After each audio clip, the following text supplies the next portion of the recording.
రామలింగేశ్వరపేటలోని శ్రీ కోదండ రామాలయంలో అమ్మవారికి మహిళలు సారే సమర్పించారు. ఆషాఢ పౌర్ణమి సందర్భంగా మహిళలందరూ ప్రదర్శనగా ఆలయానికి వచ్చి అమ్మవారికి సారెను సమర్పించారు.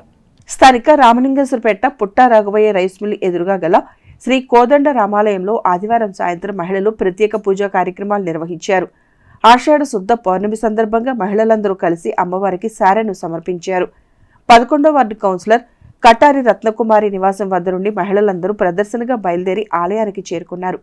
చీర, సారె, వస్త్రాలు, గాజులు, పసుపు, కుంకుమ, పూలు వంటి పూజా సామగ్రితో మేళతాళాలతో ప్రదర్శనగా ఆలయానికి చేరుకుని అమ్మవారికి సమర్పించారు. ఈ సందర్భంగా ఆలయంలో అర్చకులు అమ్మవారికి విశేష పూజలు నిర్వహించారు. ఈ కార్యక్రమంలో కౌన్సిలర్ కటారి రత్నకుమారి, బండారు కాత్యాయని, సుంకర వరలక్ష్మి, ముత్తింశెట్టి వరాహలక్ష్మి, నవబోతు విజయలక్ష్మి, బడే శేషమ్మ, గల్లా గిరిజ, సముద్రపు వరలక్ష్మి, రాయపూడి పుణ్యవతి, గుండు మాధవి, సముద్రపు రాజలక్ష్మి, శాంతి, రేయిపూడి లక్ష్మి, అనూష, ముత్తింశెట్టి మల్లీశ్వరి తదితరులు పాల్గొన్నారు.